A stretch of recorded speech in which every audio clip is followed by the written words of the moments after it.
단잠을 항상 설치고 낮에도 너무나 힘들고 괴롭고 답답해서 그 고통을 말로써 도저히 이루 헤아릴 수가 없을 정도였다고 합니다.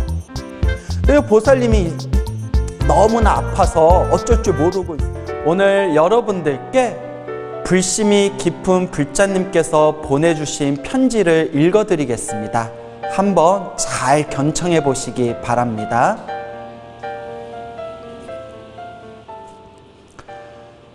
광우 스님, 안녕하세요. 저는 익산에 살고 있고 법명은 보림입니다. 수시로 불교TV를 시청하고 있고 휴대폰으로 광우 스님 법문을 보고 있습니다. 아주 흥미롭고 재미가 있습니다. 이 기회를 통해 다시 한번 감사를 드립니다. 저는 오랫동안 농협에 근무하였습니다. 은행 고객 중에 사진관을 하는 보살님이 계셨는데 항상 오셔서 연불도량이라는 제목의 불교 소책자를 은행 사무실 잡지꽂이에 놓고 가는 것이었습니다. 저는 그 책자를 다 읽어보았습니다. 그 책 속에서 인욕이라는 단어에 매혹되어 불교에 입문했습니다. 그 보살님이 다니는 대복사라는 사찰에서 신행생활을 시작하였습니다. 남원 불교대학에서 교리 공부를 하며 학생회장도 했고 포교사 시험에 합격하여 군부대 포교활동도 하였습니다. 예, 아주 열심히 공부하셨네요. 저는 주말 부부였습니다. 하루는 토요일에 집에 가는 도중 임실 관촌역 부근에서 식곤증으로 사고가 났습니다. 점심 드시고 운전하시다가 갑자기 졸음이 오셔가지고 아마 큰 차 사고가 났나 보네요. 오른쪽 분리대를 받아 2m 이상 되는 아래 낭떠러지로 뒹굴고 머리가 앞 유리창에 부딪혀 수많은 유리 조각이 박혔습니다. 아우, 큰일 날 뻔했네요. 정신을 차려보니 차는 뒤집혀 있었고 온몸이 피투성이가 되었습니다. 겨우 정신을 차려 온 힘을 다해 차 밖으로 기어나와서 나 자신도 모르게 첫 마디가 부처님 고맙습니다 라고 외쳤습니다. 야, 도대체 얼마나 불심이 깊으면 차 사고가 났을 때 가까스로 차 밖으로 무사하게 기어나와서 첫 마디가 부처님 고맙습니다 라고 말할 수 있는 것일까요? 평상시에 기도를 많이 하셨구나 라는 게 느껴집니다. 사고 현장을 보니 기적이었습니다. 차는 휴지 조각처럼 쪼개졌는데 몸은 크게 다친 곳이 없었습니다. 당시에 하루도 빠지지 않고 법당에서 새벽 예불과 기도를 했는데 아무리 생각해도 부처님 가피인 것 같습니다. 예, 분명히 부처님 가피가 맞는 것 같습니다.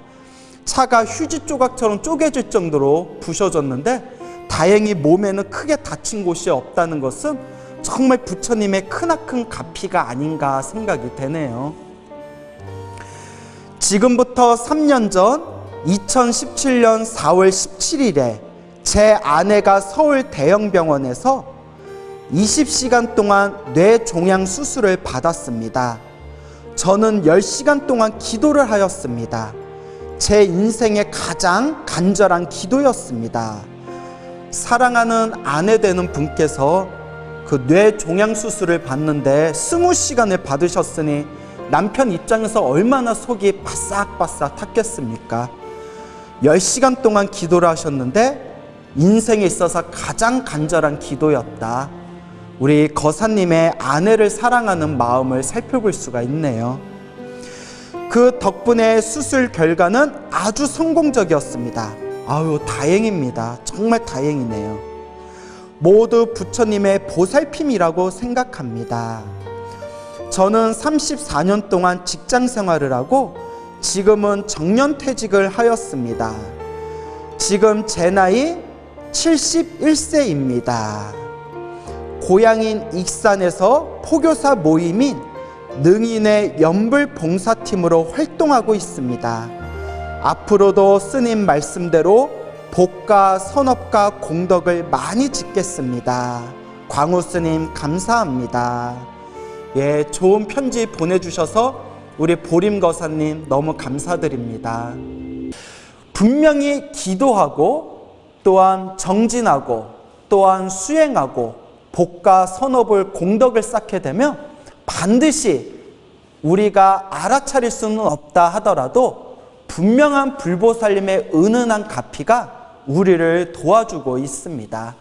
아마 스스로 기도하시고 선업을 지어 나가면서 스스로 체험하신 불자님들께서는 소중한 나 무한행복, 소나무에서 나왔던 이 불자들의 가피 이야기가 절대 거짓이 아니고 허망한 내용이 아니라는 것을 분명히 이해하고 계실 거라 생각합니다. 얼마 전에 제가 굉장히 특별하고도 아주 감동스러운 이야기를 들었습니다. 제가 서울 화계사에 거처하고 있는 거는 우리 불자님들 다들 알고 계시죠? 우리 화계사 불교대학에서 정진하고 계시는 노보살님이 계십니다.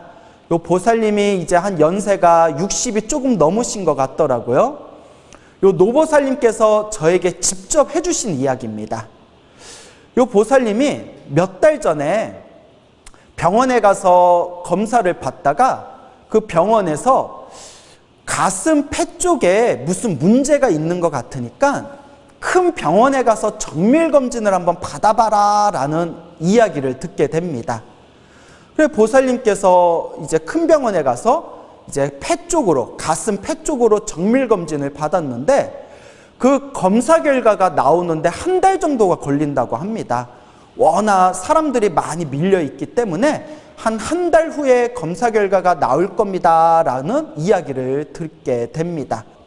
그래서 이 노보살님께서도 가슴 폐에 정밀검진을 받으시고 한 달 후에 검사 결과가 나오기로 했는데 갑자기 가슴에 너무나 큰 통증이 밀려오더랍니다. 검사 결과를 이제 한 달 놔두고. 그래서 어찌나 가슴이 아픈지 이 보살님 표현에 의하면 정말 피눈물을 흘릴 정도로, 아니 얼마나 아프면 피눈물을 흘릴 정도로 아팠다라고 표현하겠어요? 피눈물을 흘릴 정도로 온몸이 까무러칠 정도로 너무나 통증이 심하더랍니다.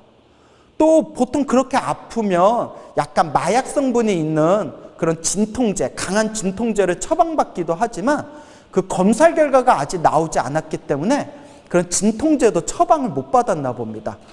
난데없이 피눈물을 흘릴 정도로 정말 온몸이 까무러칠 정도로 엄청난 통증이 밀려오니까 보살님께서 밤잠을 항상 설치고 낮에도 너무나 힘들고 괴롭고 답답해서 그 고통을 말로써 도저히 이루 헤아릴 수가 없을 정도였다고 합니다. 근데 보살님이 너무나 아파서 어쩔 줄 모르고 있을 때 같이 절에 다니시는 어느 불자님이 이렇게 이야기를 하더랍니다. 그 화계사에 지장보살님 모셔놓은 명부전이 있잖냐. 그 화계사 명부전이 굉장히 영험이 있다고 하더라. 그 화계사 명부전에 가서 기도 좀 올려라 라는 말을 듣고는 사람이 원래 너무나 다급하고 급하면 뭔가 지푸라기라도 잡고 싶은 그런 마음이 들지 않습니까? 그래서 그 불자님 말씀대로 명부전에 가서 화계사 명부전에서 지장보살님 앞에서 기도를 올렸다고 합니다. 근데 너무나 몸이 안 좋아가지고 기도도 오랫동안 하지는 못했다고 합니다. 하지만 짧은 순간이라 하더라도 정말 간절하게 기도를 하면서 제발 이 고통에서 벗어나게 해주십시오 라고 지장보살님께 간절하게 정성스럽게 정말 간절하게 기도를 올렸다고 합니다. 그렇게 기도를 올리고 며칠 안 돼서 꿈을 꾸셨다고 해요. 그 밤에 이렇게 꿈을 꾸고 계시는데 그 꿈에 꿈 옆에 이렇게 남자가 한 명 있었다고 합니다. 근데 그 남자가 꿈속에서 자기 가슴을, 요 보살님 가슴을 손으로 이렇게 만져주더랍니다. 손으로 가슴을 이렇게 만져주더니 휙 나가버리더래요. 그래서 요 보살님이, 노보살님이 꿈속에서 제발 한 번만 더 와서 한 번만 더 오셔서 제 가슴 좀 한 번만 더 만져주십시오. 제가 요쪽이 아픈데 요쪽 좀 이렇게 만져주십시오라고 꿈속에서 이렇게 기도를 했답니다. 그러니까 누가 다시 방 안으로 쑥 들어오는데 머리를 빡빡 깎아서 파란하니 녹색 머리를 하고 있는 남자가 쑥 들어오더랍니다. 아마 절에 다니신 분들은 제 얘기 듣고 깜짝 놀라셨을 겁니다. 여러분, 우리가 보통 관세음보살님, 대세지보살님, 문수보살님, 보현보살님들은 우리가 보살님 그 불상을 조각할 때 머리에 모자를 쓰고 계시거든요. 그게 보석으로 만든 모자다 해서 보관이라고 부릅니다. 보관. 왕이 쓰고 있으면 왕관. 그 보살님들이 쓰고 계시는 보석으로 만든 모자를 보관이라고 부릅니다.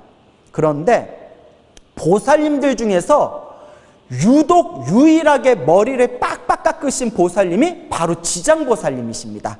그래서 우리가 지장보살님 보살상을 보면 머리가 빡빡 깎여 있고 파르르니 그런 머리카락 모양을 표현하기 위해서 그 짧은 머리에다가 우리가 녹색의 염료로 이렇게 물감을 칠해 놓지 않습니까?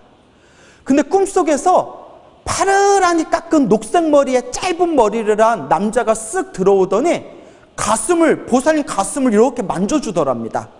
가슴을 만져주면서 자, 이제 괜찮을 거다 하면서 가슴을 싹 만져주는데 보살님이 꿈에서 딱 깼는데 가슴이 시원하더래요. 그리고 정말 놀랍게도 그 꿈을 꾸고 난 뒤에 그렇게 피눈물을 흘릴 정도로 온몸이 까무러칠 정도로 아팠던 그 가슴의 통증이 싹 사라졌답니다. 그 말씀을 저한테 직접 해주시는데 제가 들으면서도 야, 이걸 믿어야 되나 말아야 되나, 야, 정말 신기하다. 근데 그 보살님이 저한테 거짓말 하실 리는 없지 않습니까? 그 보살님조차도 너무나 신기해가지고 막 이렇게 가슴이 벅차오르시면서 막 이렇게 흥분하시면서 막 말씀을 하시더라고요. 그래서 그 가슴을 이렇게 살포시 짧은 머리를 파르르니 녹색의 짧은 머리를 하신 남자분이 가슴을 만져주시는 꿈을 꾸고 나서는 가슴의 통증이 싹 사라졌는데 며칠 후에 병원에서 정밀검진 결과가 나왔다고 합니다. 의사 선생님 말씀이 정말 기적입니다. 그게 암이었다고 합니다. 정말 그게 암이었는데 이 의사 선생님이 이거 엄청 아프셨을 텐데, 이거 통증이 엄청 심했을 텐데 이거 어떻게 견뎠습니까? 라고 하더래요. 그러면서 정말 기적입니다. 이거 하늘이 도우신 겁니다. 다행히 적절한 시기에 빨리 발견을 했습니다. 그러니까 빨리 치료를 받읍시다 해가지고, 그래서 그걸 치료를 지금 잘 받으셔서 지금은 몸의 안정과 건강을 되찾으셨다고 합니다. 지금 저희 화계사 불교대학에서 공부하고 계시는 불자님께서 저한테 직접 해주신 말씀입니다. 정말 놀랍지 않습니까? 그래서 제가 이 이야기를 듣고 무슨 생각을 했냐면, 아니, 화계사에서 살고 있는 나는 저기 지장보살이 모셔놓고 있는 명부전에서 기도해도 내 꿈에는 한 번 나타나질 않는데 어떻게 그 보살님은 기도 며칠 했는데 어떻게 그렇게 꿈에서 지장보살님이 나투셔서 그 보살님의 가슴을 그렇게 어루만져 주셨을까? 이것도 다 보살님 복이다 싶은 그런 생각이 들더라고요. 제가 또 화계사에서 살고 있다고 화계사 명부전 이야기를 하니까 또 마치 화계사를 홍보하는 듯한 느낌이 드는데 제가 절대 그런 마음으로 이야기한 건 아니고요. 우리 불자님께 직접 들은 이 신비한 이야기를 우리 소나무 애청자분들에게 전해드리고 싶어서 제가 언급을 하게 되었습니다. 하지만 제가 항상 말씀드리지만 꼭 화계사 명부전에서 기도할 필요가 없어요. 꼭 지장전에서 기도할 필요도 없어요. 어느 사찰이건 뭐 관음전이건 대웅전이건 대적강전이건 명부전이건 그냥 지극한 마음으로 정성스러운 마음으로 기도를 하면 반드시 불보살 가피와 하나로 통하게 됩니다. 그러니까 꼭 뭐 어디서 기도해야 더 기도빨이 있다, 누구를 기도해야 더 효과가 있다, 또 이런 망상 피우지 마시고 가장 중요한 것은 간절하고 정성스러운 기도와 간절하고 정성스러운 마음이 더 중요하다라는 것을 꼭 명심하시길 바랍니다. 그 많은 불자님들에게 상담을 받다 보면 간혹 이런 이야기를 듣게 됩니다. 스님, 제가 너무 힘들고 괴롭고 답답해서 오랫동안 기도를 했는데도 별로 효과를 못 느끼겠습니다. 왜 그런 걸까요? 라는 말씀을 듣기도 하고, 그리고 또 어느 불자님은 기도를 짧고 굵게 했는데 효과를 바로 빨리 보시는 분도 계십니다.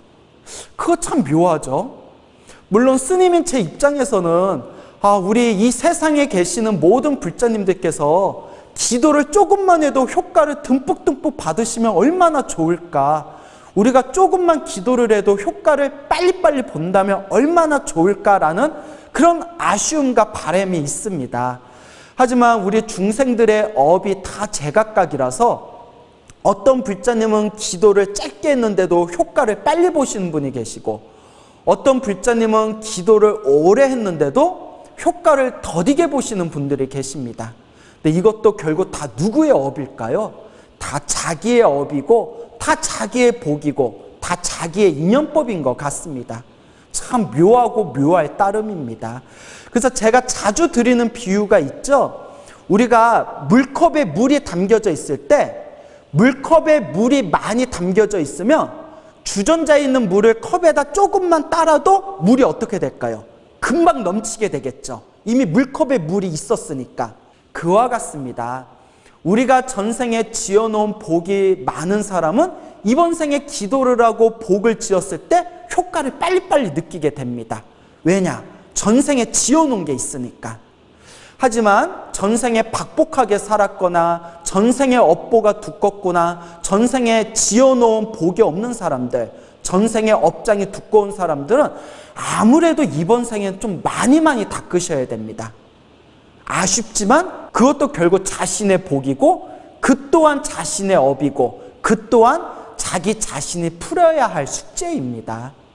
스님인 제 입장에서는 우리 불자님들이 기도를 조금만 해도 효과를 빨리빨리 보셨으면 좋겠습니다.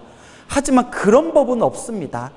자기가 닦은 만큼 돌아올 뿐이고, 자기가 닦은 만큼 자기가 얻게 될 따름입니다.